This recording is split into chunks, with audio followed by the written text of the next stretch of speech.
Dear student, कैसे हैं आप लोग। उम्मीद करता हूं कि ठीक होंगे। आइए आज एक नया चैप्टर हम शुरू करते हैं। क्लास 10th मैथ का वृत्त सर्कल। इसमें हम जानेंगे वृत्त के बारे में, सभी पदों को कि वृत्त क्या होता है। वृत्त में जो भी जानकारी है सब आपको देंगे। सबसे पहले जानेंगे वृत्त को कि वृत्त है क्या।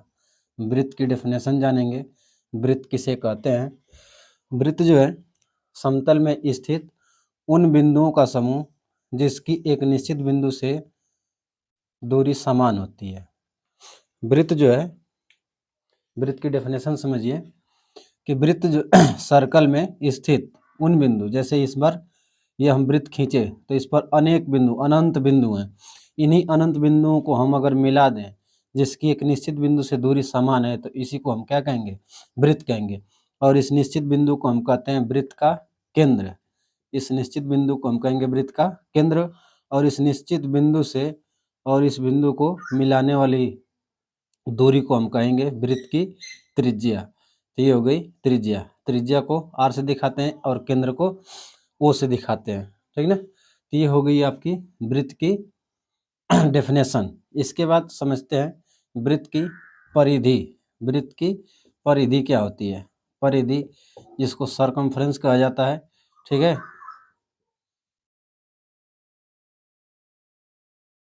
सरकमफ्रेंस बोलते हैं। परिधि को सी से दिखाया जाता है और ये होता है 2πr। परिधि अर्थात परिमाप। परिमाप क्या होता है, किसी भी आकृति का परिमाप निकालना हो तो आप जो है उनकी सभी भुजाओं को जोड़ दीजिए। सभी भुजाओं का योग ही क्या कहलाता है, परिधि या परिमाप।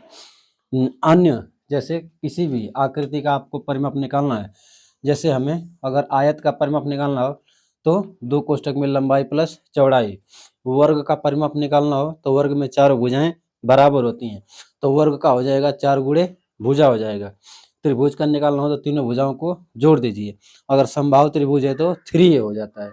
इसी तरह से वृत्त, ये जितनी लंबाई है इसी लंबाई को जोड़ दिया जाए तो ये क्या कहलाता है, परिधि। इसी को कहा जाता है वृत्त का परिमाप, ठीक है। वृत्त का परिमाप या इसी को कहते हैं परिधि। परिधि होती है 2πr। यहाँ हम बताएंगे कि त्रिज्या को r से दर्शाते हैं। अब समझते हैं व्यास को।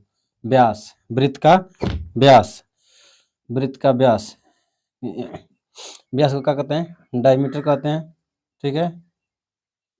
डायमीटर, इसको d से दिखाते हैं और ये जो है त्रिज्या का 2 गुना होता है। त्रिज्या का 2 गुना होता है। त्रिज्या में 2 से गुणा कर दीजिए तो वही क्या हो जाएगा, व्यास हो जाएगा। व्यास किसे कहेंगे कि केंद्र से होकर जाने वाली वह रेखा जो वृत्त के एक बिंदु से दूसरे बिंदु को मिलाती है। तो यहाँ से कहाँ से जाना चाहिए, केंद्र से होकर के जाना चाहिए और एक सिरे से दूसरे सिरे पर मिलना चाहिए। तो ये केंद्र से होकर के जा रही है तो यहाँ ए बी अगर हम नाम रख दें तो ए ओ बी क्या हो गया, वृत्त का व्यास हो गया। और यहाँ से अगर हम सी नाम रख दें तो ओ सी क्या हो जाएगा, वृत्त की त्रिज्या हो जाएगी। ओ सी क्या है, वृत्त की त्रिज्या है। तो ये तो है आपका वृत्त से संबंधित कुछ आसान से पद। इसके बाद और भी समझते हैं, इसको आप नोट डाउन कर लीजिए, देखिएगा। अब आपको कुछ और जानकारी देते हैं। अब हम बताएंगे त्रिज्य खंड क्या होता है, वृत्त खंड क्या होता है और जीवा। जीवा अभी हमें बताना है, कॉर्ड जिसको कहते हैं। जीवा भी समझेंगे, जीवा क्या होती है। जीवा समझिएगा, जीवा कॉर्ड, ठीक है। तो वृत्त के एक सिरे से दूसरे सिरे, वृत्त के, जैसे ये वृत्त हम खींचे इसका केंद्र O है तो वृत्त के एक सिरे से दूसरे सिरे को मिलाने वाली रेखा वृत्त की जीवा कहलाती है। वृत्त में जीवाएं जो हैं अनंत आप खींच सकते हैं। ऐसे खींच दीजिए, इस तरह से खींचिए, ऐसे खींचिए, इस तरह से खींचिए, लेकिन जो केंद्र से होकर के जाएगी वह जीवा सबसे बड़ी होती है। तो कहा जाता है कि वृत्त की सबसे बड़ी जीवा क्या होती है, तो वृत्त की सबसे बड़ी जीवा उसका केंद्र होता है। वृत्त की सबसे बड़ी जीवा वृत्त का केंद्र होता है। देखिए माइक जो है कि बंद हो जाता है इसलिए हमें चेक करना पड़ता है। चल रहा है कि नहीं चल रहा है। इसके बाद तो यहाँ जीवा जो है, ये भी जीवा है, ये भी जीवा है, ये भी जीवा है, ठीक है। तो एक वृत्त में जो है कि हम बहुत सारी जीवाएं खींच सकते हैं। इसके बाद हम समझेंगे कि वृत्तखंड क्या होता है। वृत्तखंड, वृत्तखंड, ब्लू वाला मार्क दिख रहा है कि नहीं? अगर नहीं साफ दिखेगा, ठीक है, दिख रहा है। वृत्तखंड, वृत्त को दो भागों में बांट दीजिए तो उसे हम कहेंगे वृत्तखंड। ये एक वृत्त है और इसमें जो है यहाँ से क्या करिए, काट दीजिए। यहाँ से हम PQ से इसको काट करके अलग कर दीजिए, ठीक है। यहाँ से क्या करिए, ऐसे काट करके अलग कर दीजिए। तो ये हो गया वृत्त का खंड। इसमें एक छोटा खंड हो गया, एक बड़ा खंड हो गया। तो बड़े वाले को कहेंगे दीर्घ वृत्तखंड। क्या कहेंगे? दीर्घ वृत्तखंड। और छोटा वाला रहेगा तो इसको हम कहेंगे लघु वृत्तखंड। क्या कहेंगे? लघु वृत्तखंड। तो छोटे वाले वृत्तखंड को कहते हैं लघु वृत्तखंड और बड़े वाले वृत्तखंड को कहते हैं दीर्घ वृत्तखंड। इसी तरह से है आपका त्रिज्य खंड। त्रिज्य खंड मतलब त्रिज्या पर से काट दीजिए तो वो कहलाएगा त्रिज्य खंड। जैसे ये कोई वृत्त है और इसको ऐसे और इस तरह से काट दीजिए तो ये क्या कहलाएगा? त्रिज्य खंड। इसमें भी एक छोटा भाग एक बड़ा भाग, तो इसको हम कहेंगे दीर्घ त्रिज्य खंड। इसको कहेंगे दीर्घ त्रिज्य खंड। और इसको कहेंगे लघु। लघु मतलब क्या होता है? छोटा। ये हो जाएगा आपका लघु त्रिज्य खंड। ये हो जाएगा लघु त्रिज्य खंड। ये हो गया दीर्घ त्रिज्य खंड। ओके। इसके बाद अब और कुछ पदों को जानेंगे। अर्धवृत्त, देखिएगा हमारे साथ बन रही है। वीडियो कई दिन के बाद आ रहा है, समय नहीं मिल पा रहा था। हम भी थोड़े आलसी टाइप लग रहा है कि इस समय हो गए हैं, मन से काम नहीं कर रहे हैं। देखिए आपको बताते हैं, क्या बताएं? अर्धवृत्त।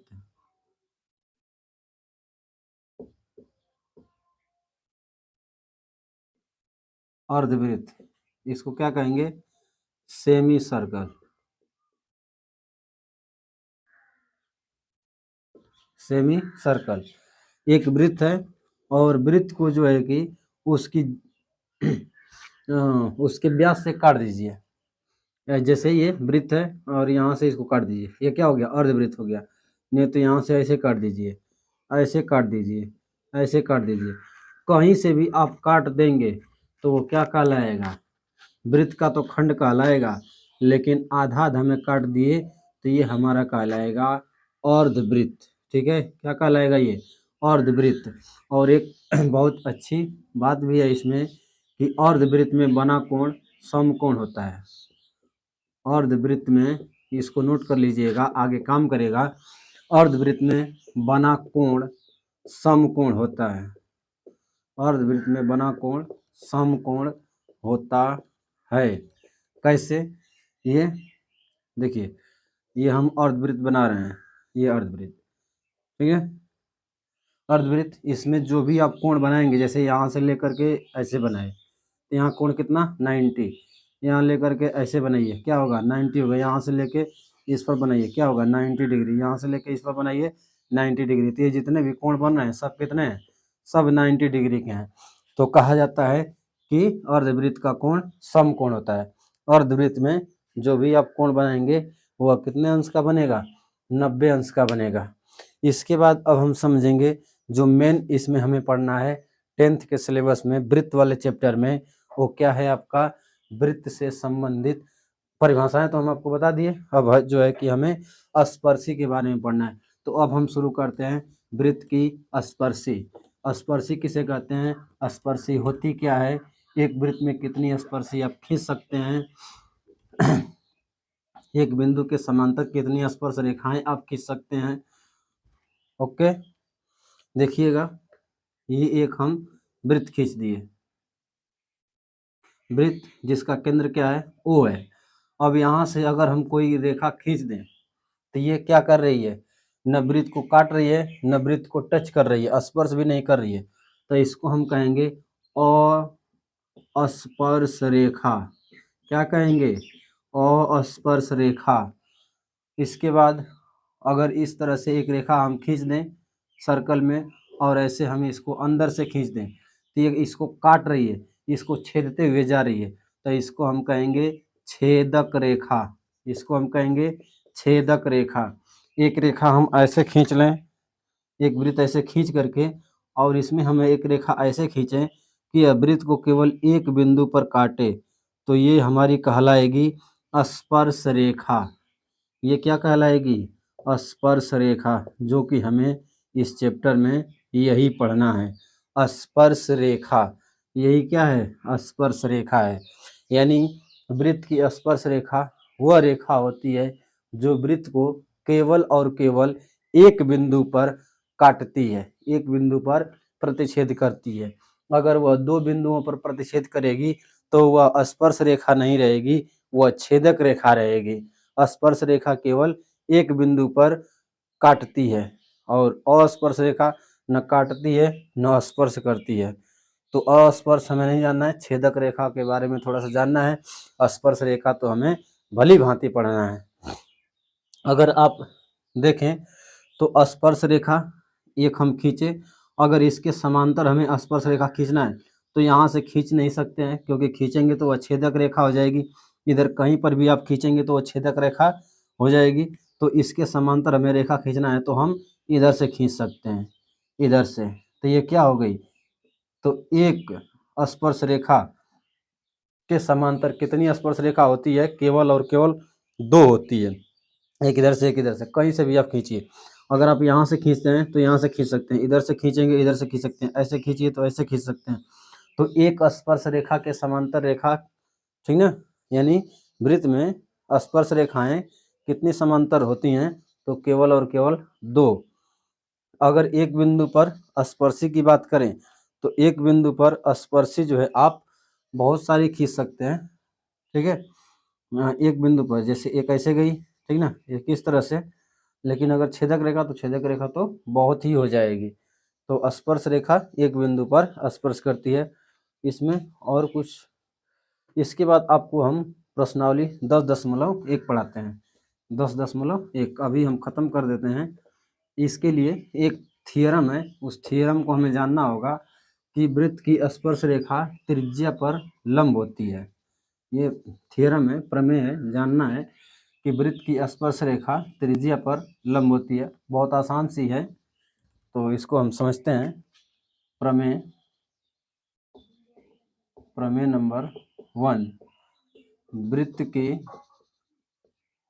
स्पर्श रेखा, वृत्त की स्पर्श रेखा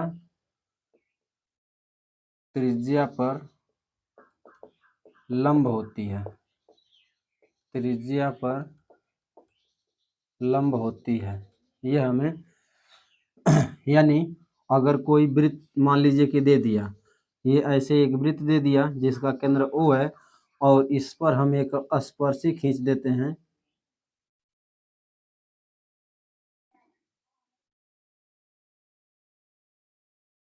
ये स्पर्शी जा रही है जो कि वृत्त को यहाँ पर बिंदु P पर स्पर्श कर रही है। तो O से P पर मिलाएंगे तो ये हो जाएगी OP, और ये XY जो है कि स्पर्शी है, ठीक है।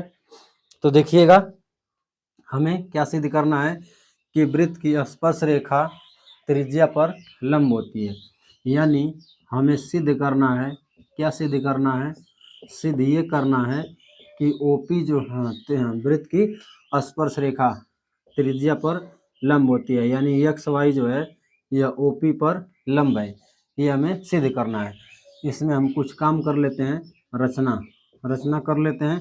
रचना करने के लिए हमें क्या करना है कि यहाँ से एक और हमें रेखा ऐसे खींचना है और इसको हम यहाँ पर छोड़ देते हैं और यहाँ का बिंदु का नाम दे देते हैं R। अब R यहाँ देखेंगे तो OP क्या है, वृत्त की त्रिज्या है, और OR भी क्या है, वृत्त की त्रिज्या है। तो एक ही वृत्त की त्रिज्याएं क्या होती हैं, एक समान होती हैं। अगर हम इसको दूर तक बढ़ाएं और यहाँ स्पर्शी पर लेकर के आएँ और इसका नाम रख दें Q, तो OQ की वैल्यू क्या होगी, OQ ओ क्यू क्या होगा, ओ क्यू जो है बड़ा होगा किससे, ओ पी से। अब ओ क्यू जो है ओ क्यू से ओ क्यू जो है ओ पी से बड़ा है, तो हम ये कह सकते हैं कि अगर ओ पी से बड़ा ओ क्यू है तो ओ क्यू क्या होगा, ये तो ओ आर से भी बड़ा होगा। यानी अगर ये ओ क्यू बड़ा है तो स्पष्ट है कि ओ पी क्या है आपका, ओ पी यहाँ तो छोटा है ही, यानी सबसे छोटी रेखा क्या हो गई, ओ पी हो गई। तो सबसे छोटी रेखा ओ पी हो गई, तो इससे हम कह सकते हैं कि यह जो है ओ पी जो है एक्स वाई पर लंब है, क्योंकि सबसे न्यूनतम दूरी ही क्या रहेगी, लंब रहेगी। और ये भी रहता है एक शुरू में जानते होंगे कि वृत्त की त्रिज्या उसकी परिधि पर लंब होती है। तो इसमें जो है कि सवाल बहुत आसान पूछता है, ये दूरी दे देगा, ये दूरी दे देगा, और ये ओ पी क्यू पूछेगा, नहीं तो पी क्यू दे दे, ओ पी दे दे, ओ क्यू पूछे। तो इसमें जो है पाइथागोरस प्रमेय हम लगा देते हैं, क्योंकि यहाँ कितने डिग्री का, 90 डिग्री का कोण बन रहा है। तो इस तरह से या बुक में से भी देख लीजिएगा, हम कराने जाएंगे तो बहुत लंबा वीडियो हो जाएगा, हम आपको बता दिए बस कैसे किया जाता है। आइए अब हम सवाल कराते हैं, जो भी आपके प्रश्न दिए हुए हैं इसमें 10.1, ठीक है, 10.1 10.1 एनसीईआरटी की बुक से है क्वेश्चन। पहला प्रश्न दे रहा है कि किसी वृत्त की स्पर्श रेखा उसे डैश बिंदुओं पर प्रतिच्छेद करती है। तो वृत्त की स्पर्श रेखा जो होती है वह वृत्त को केवल और केवल एक बिंदु पर स्पर्श करती है। वृत्त की स्पर्शी अगर आप खींचें तो स्पर्शी जो है केवल और केवल एक बिंदु पर उसको प्रतिच्छेद करती है। तो इसमें क्या भरा जाएगा, एक। वृत्त की स्पर्श रेखा उसे एक बिंदु पर प्रतिच्छेदित करती है। दूसरा है कि वृत्त को दो बिंदुओं पर प्रतिच्छेद करने वाली रेखा को कहते हैं। तो दो बिंदु पर जो प्रतिच्छेद करेगी उसको हम कहेंगे छेदक रेखा। इसको हम क्या कहेंगे, छेदक रेखा कहेंगे या छेदिका कहेंगे, छेदक रेखा या छेदिका। और ये क्या है, ये है आपकी स्पर्श रेखा है। तीसरा कह रहा है एक वृत्त की डैश समांतर स्पर्श रेखाएं हो सकती हैं। तो अगर समांतर रेखा खींचना है स्पर्शी, तो ये कैसे हो गई, तो एक आप जो है ऊपर से ऐसे खींच सकते हैं, ठीक है, जो कि कितनी, एक ये और एक ये, यानी कितनी, दो समांतर स्पर्श रेखाएं होती हैं। एक वृत्त की दो समांतर स्पर्श रेखाएं हो सकती हैं। वृत्त तथा उसकी स्पर्श रेखा के उभयनिष्ठ बिंदु को कहते हैं स्पर्श बिंदु कहते हैं। कह रहा है कि वृत्त, ये वृत्त है तथा उसकी स्पर्श रेखा के उभयनिष्ठ बिंदु को, यानी ये वृत्त हो गया, वृत्त का कोई बिंदु, और स्पर्श रेखा जहाँ टच कर रहे हैं उस बिंदु को क्या कहते हैं, तो उस बिंदु को हम कहते हैं स्पर्श बिंदु कहते हैं। क्या कहते हैं, स्पर्श बिंदु कहते हैं। तो इस तरह से आपका, अच्छा देखिए पहला प्रश्न तो हम कराए ही नहीं है, एक वृत्त की कितनी स्पर्श रेखाएं हो सकती हैं, तो अपरिमित रूप से अनंत हो सकती हैं, अनेक हो सकती हैं, बहुत ज़्यादा हो सकती हैं। पहले का ये आपका आंसर रहेगा कि अपरिमित रूप से, अपरिमित रूप से अनंत या अनेक, ठीक है। और ये आपके 1 2 3 4 प्रश्न रहे, चार जो है कि बहुविकल्पी दिए थे। अब चलते हैं क्वेश्चन नंबर 3 की ओर। क्वेश्चन नंबर 3 क्या कहता है उसको हल करते हैं। तीसरा प्रश्न, तीसरा प्रश्न कुछ ऐसे है कि एक वृत्त हमें बनाना है और उस वृत्त की त्रिज्या कितनी लेनी है, 5 सेमी लेनी है। तो ऐसे हम किए और इसकी त्रिज्या को हम 5 सेमी मान लिए। कह रहा है कि बिंदु P पर स्पर्श रेखा पी क्यू, बिंदु ये P है, OP, ठीक है, और स्पर्श रेखा पी क्यू के केंद्र O से जाने वाली एक रेखा से बिंदु Q, जैसे ये स्पर्श रेखा पी क्यू है, कह रहा है इसके केंद्र से जाने वाली ओ क्यू बराबर 12 सेमी, 12 सेमी। तो पी क्यू की लंबाई बताइए कि पी क्यू की लंबाई कितनी होगी। तो यहाँ हम देख रहे हैं कि हमें मिल गया क्या, पाइथागोरस प्रमेय। पाइथागोरस प्रमेय लगाएंगे तो क्या होगा, त्रिभुज त्रिभुज ओ पी क्यू में पाइथागोरस प्रमेय से पाइथागोरस प्रमेय से। पाइथागोरस प्रमेय लगाएंगे तो क्या होगा, कर्ण का स्क्वायर बराबर लंब का स्क्वायर प्लस आधार का स्क्वायर, कर्ण का स्क्वायर हो जाएगा, फिर उसके बाद जो है कि ओपी हो जाएगा और पी क्यू हो जाएगा। सबकी वैल्यू रख दिया जाए तो ये है 12 और ओपी जो है 5 है और पी क्यू जो है यक्स हम माने हैं, तो 12 का स्क्वायर 144 और ये हो जाएगा 25 और एक्स स्क्वायर। अब एक्स स्क्वायर की वैल्यू अगर निकालना चाहें तो इसको हम जो है पक्षांतर कर देंगे, तो 144 माइनस का 25 बराबर 119 हो जाएगा। देखिए 14 से 5 जाए 9 हो गया और यहाँ हो गया आपका 13, तो 13 में से 2 जाए 9, रुकिए, हाँ 13 में से, अरे हो गया यार, 3 में से 2 जाए 1 और ये 1, ठीक है। यानी यक्स बराबर कड़ी में 119 क्या हो गया सेंटीमीटर, यानी पी क्यू की जो लंबाई है वो कड़ी में 119 सेमी है। सब सेमी सेमी में दिया था तो ये भी क्या आ जाएगा, सेमी में आ जाएगा। आया समझ में, पाइथागोरस प्रमेय लगा करके बस हल कर देना था। समझते हैं चौथे प्रश्न को। चौथा प्रश्न क्या कहता है, इसके लिए भी हमें चित्र की ही आवश्यकता है। देखिएगा क्वेश्चन नंबर 4, यही लास्ट क्वेश्चन बता करके वीडियो को हम एंड करेंगे और नेक्स्ट वीडियो में जो है कि हम 10.2 के लिए कुछ महत्वपूर्ण शब्द लेकर के आएंगे। कह रहा है कि एक वृत्त खींचिए, जैसा कहेगा वैसा आप करिए। कह रहा है एक वृत्त खींचिए, चलिए वृत्त हम खींच लिए, इसका केंद्र ओ मान लिए, और एक दी गई रेखा के समांतर 2 ऐसी रेखाएं खींचिए जो उनमें से एक स्पर्श रेखा हो और दूसरी छेदक रेखा हो। तो हमसे तो कुछ नहीं कहा है कि जो रेखा हम दे रहे हैं वह कैसी है, तो आप किसी भी तरह की मान सकते हैं। मान लीजिए कि छेदक रेखा ही है और ये यल एक रेखा दिया हुआ है, इसके समांतर 2 रेखा हमें खींचना है, तो इसके समांतर हम एक रेखा खींच देंगे ऐसे, ये हो जाएगी इसकी स्पर्शी, और इसका नाम रख दीजिए मान लीजिए यम। और कह रहा है एक छेदक रेखा, एक छेदक रेखा हम खींच दिए और इसको कर दिए यन, ठीक है। तो रेखा रेखा यल के समांतर, रेखा यल के समांतर 2 रेखाएं, रेखा यल के समांतर 2 रेखाएं यम और यन हैं, जिनमें यम छेदक रेखा है, जिनमें यम क्या है, स्पर्श रेखा है। यम स्पर्श रेखा हो गई, स्पर्श रेखा, और यन छेदक रेखा है, छेदक रेखा है। तो ये आपका प्रश्नावली 10.1 खत्म होता है। मिलेंगे नेक्स्ट वीडियो में, तब तक के लिए देखते रहिए हमारे चैनल को और शेयर करिए वीडियो को। धन्यवाद।